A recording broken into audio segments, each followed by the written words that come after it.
Most people misunderstand empaths. They think empaths are weak, too emotional, too soft to survive in a world that rewards detachment. But what they don't see is the calculation happening beneath the surface. Empaths don't leave suddenly. They don't just give up. They observe, they absorb, they tolerate far longer than they should. And while everyone else is reacting, the empath is recording patterns.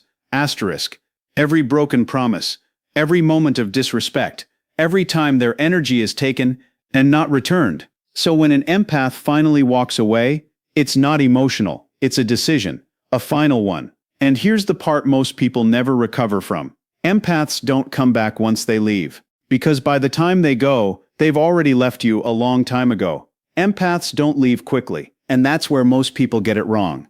From the outside, it can look sudden, like a switch flipped overnight, like something small triggered a disproportionate reaction. But what you're actually seeing is the final moment of a process that started long before you ever noticed it. Empaths are pattern-oriented. They don't just react to isolated events. They register sequences. They track how often something happens, how it changes over time, and whether it aligns with what someone says they value. In the beginning, an empath gives the benefit of the doubt, not because they're naive, but because they're wired to understand context.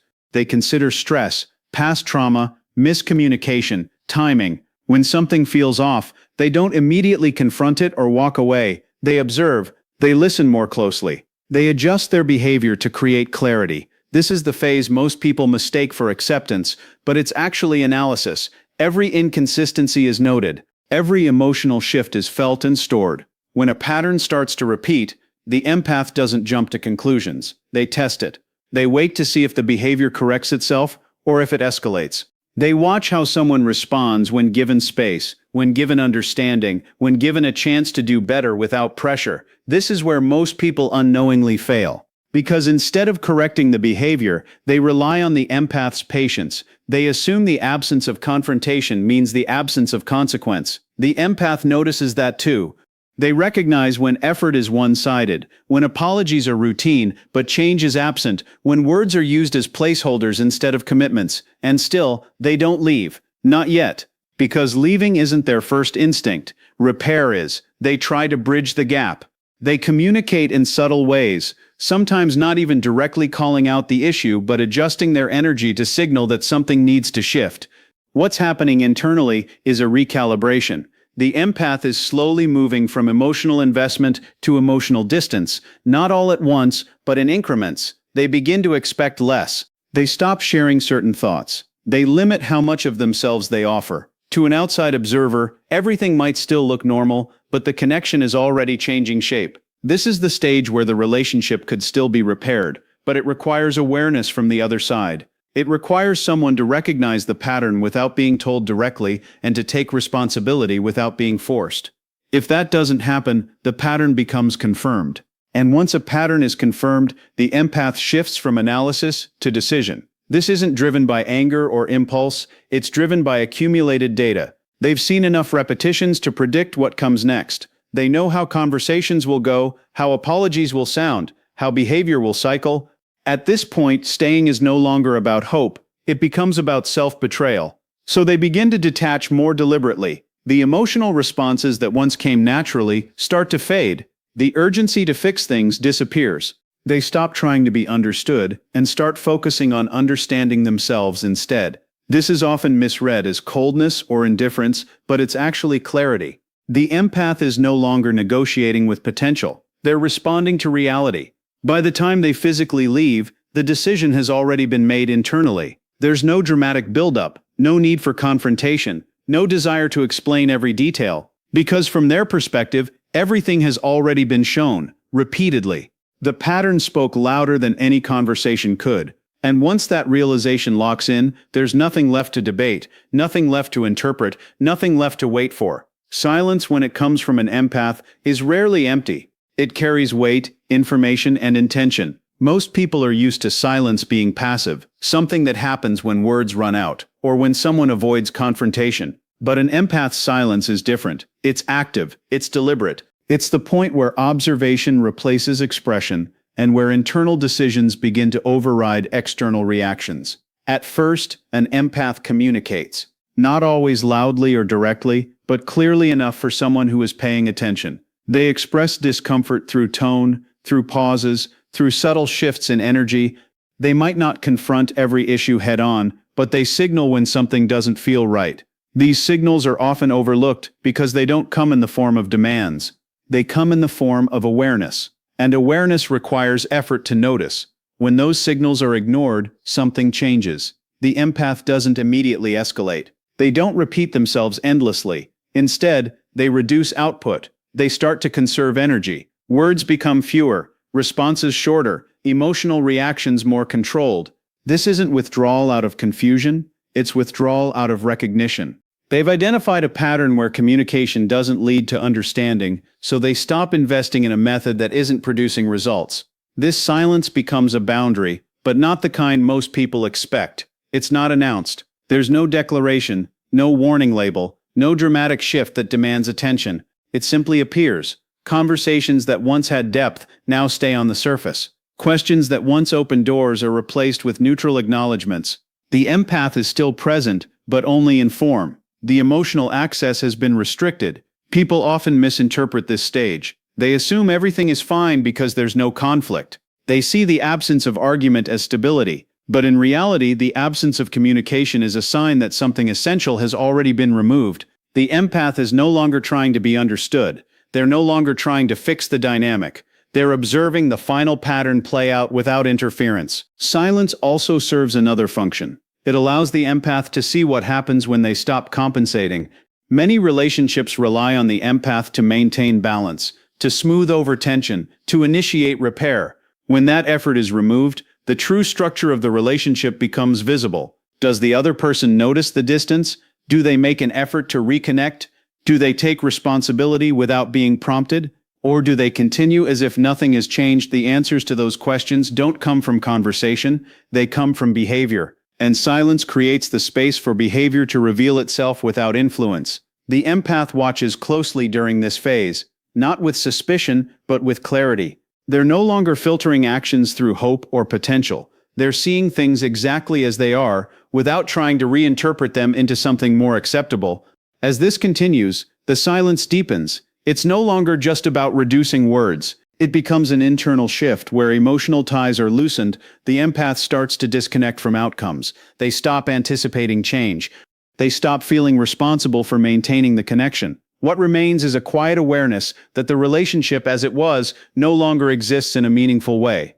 At this point, attempts to re-engage often come too late, because the silence wasn't created to provoke a reaction. It wasn't a tactic to gain attention or to force someone to care. It was a response to repeated evidence that the connection wasn't being valued in a reciprocal way, and once that conclusion is reached, the silence becomes permanent. Not as punishment, but as protection. Not as avoidance, but as a clear boundary that no longer needs to be explained. Emotional detachment in an empath doesn't happen in a single moment. It develops quietly, beneath the surface, while everything on the outside still appears intact. People often associate detachment with a visible change, less communication, less presence, less effort. But for an empath, the internal shift begins long before any external signs show up. It starts in the mind, in the way they process interactions, in the way they interpret behavior, and in the way they begin to reassess the connection. At the beginning, the empath is fully engaged.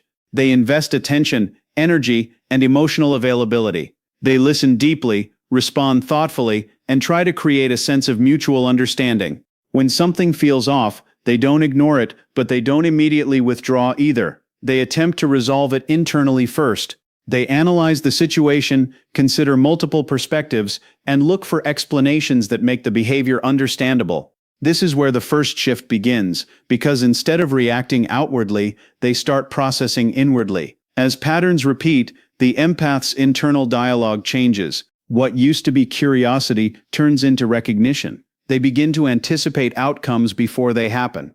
Conversations feel familiar, responses become predictable, and the emotional reactions they once had start to dull. It's not that they stop caring instantly, but the intensity of that care begins to fade. They are no longer surprised by behavior that once confused them. They start to see it as part of a pattern rather than an exception. This recognition creates distance, not physical distance, but emotional space. The empath starts to hold back parts of themselves that they previously shared freely. They become more selective with what they express, not out of secrecy, but out of awareness that certain things are not being received or valued.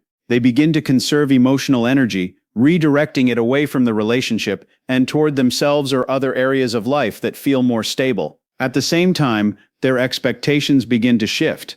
They stop expecting consistency where there has been inconsistency. They stop expecting effort where there has been neglect. This doesn't happen with a dramatic decision. It happens gradually, through repeated experiences that reshape what they believe is realistic.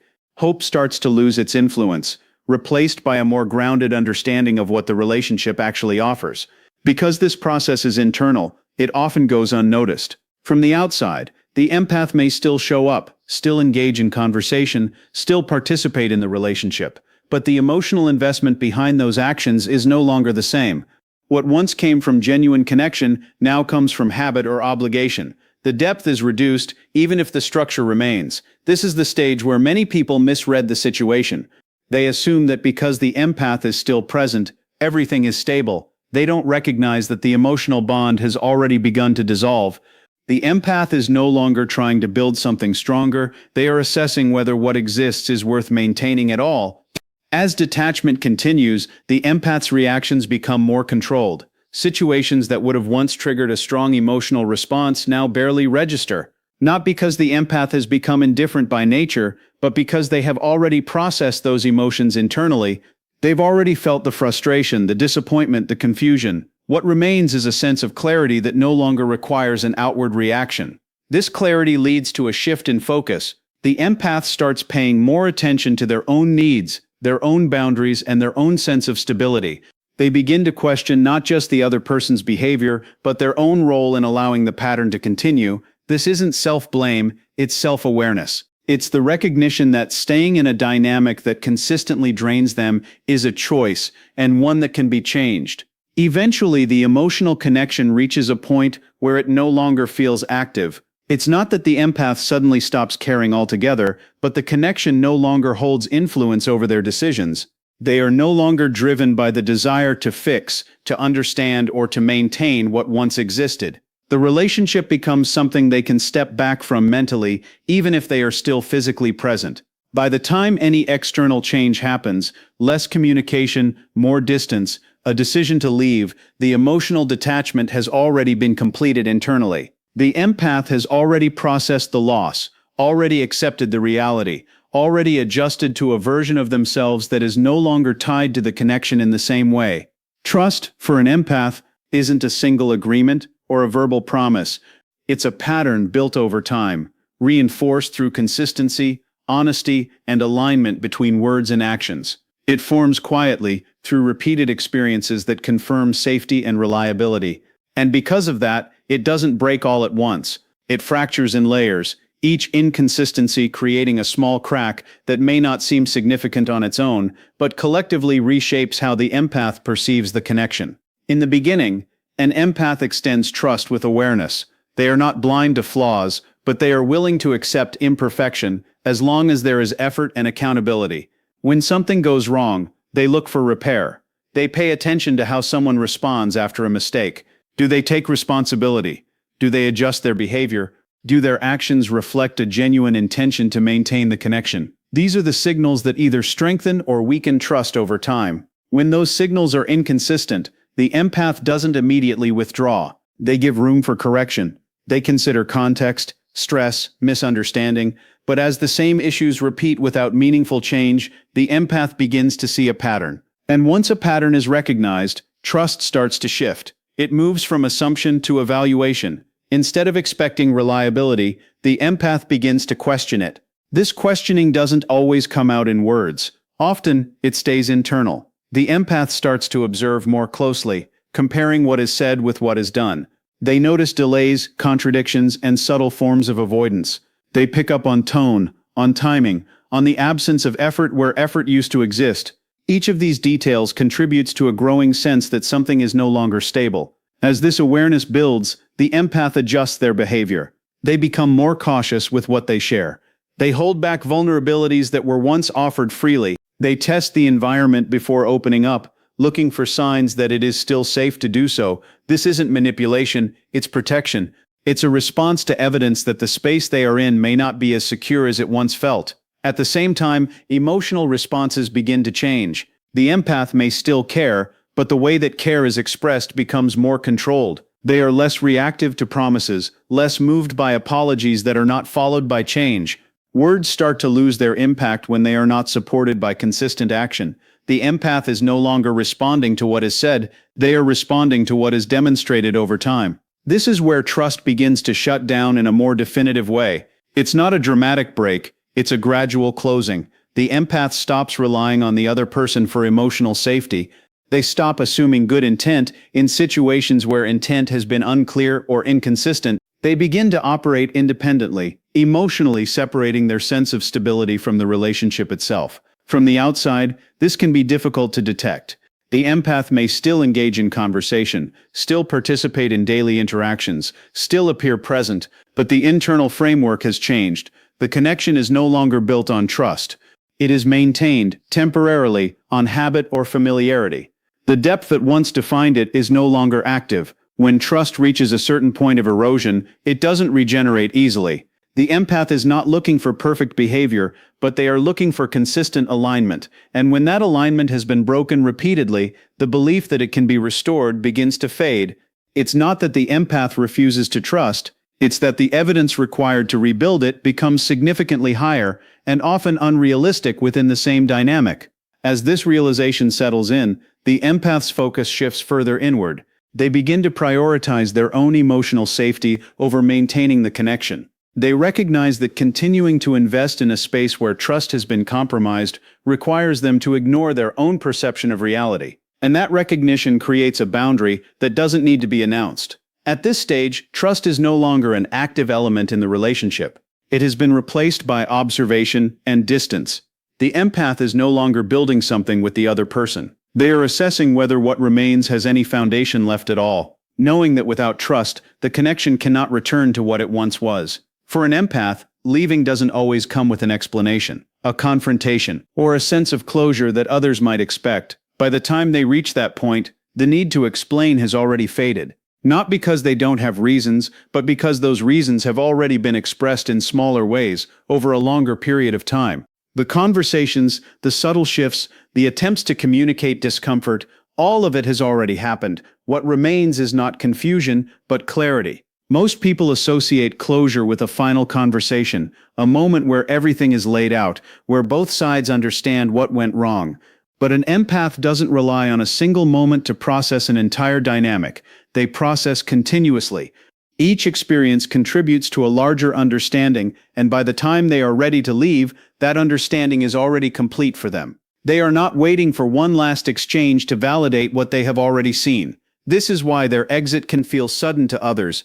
There's no dramatic build-up, no final argument that signals the end. From the outside, it may seem like the empath simply decided to walk away without warning. But from their perspective, the warning signs were always there. They were present in the repeated patterns, in the unresolved issues, in the lack of change where change was needed. The empath didn't ignore those signs, they studied them. As this process unfolds internally, the empath begins to detach from the idea that the other person will fully understand their experience. They recognize that even if they explain everything in detail, it may not be received in the way they intend. Not because the other person is incapable, but because understanding requires a level of awareness and accountability that cannot be forced through words alone. This realization removes the urgency to explain. At the same time, the empath becomes more focused on their own sense of clarity. They no longer need external validation to confirm what they have already concluded. They trust their perception of the pattern, their interpretation of the behavior, and their assessment of what the relationship has become. This trust in themselves replaces the need for mutual agreement about what happened. When they finally decide to leave, it is not driven by a desire to make a statement or to create an impact. It is a decision rooted in alignment. Their actions begin to match what they have already accepted internally. There is no need to revisit every detail, no need to reopen conversations that have already been explored. The empath is not avoiding closure. They have already achieved it within themselves. This internal closure changes the way they exit. There is less emotional intensity, less need to be heard, less attachment to the outcome of the conversation. The empath is not trying to win an argument or prove a point. They are simply acting on a conclusion that has been forming over time. This can be misinterpreted as indifference, but it is actually the result of a long process of emotional processing that has already taken place.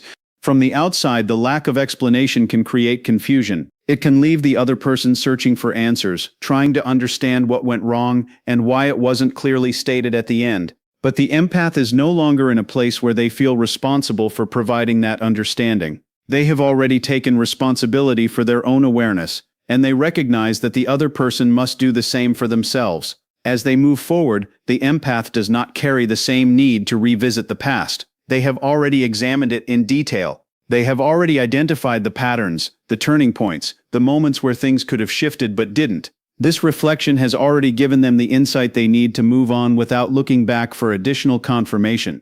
The absence of a final explanation is not a gap in the process.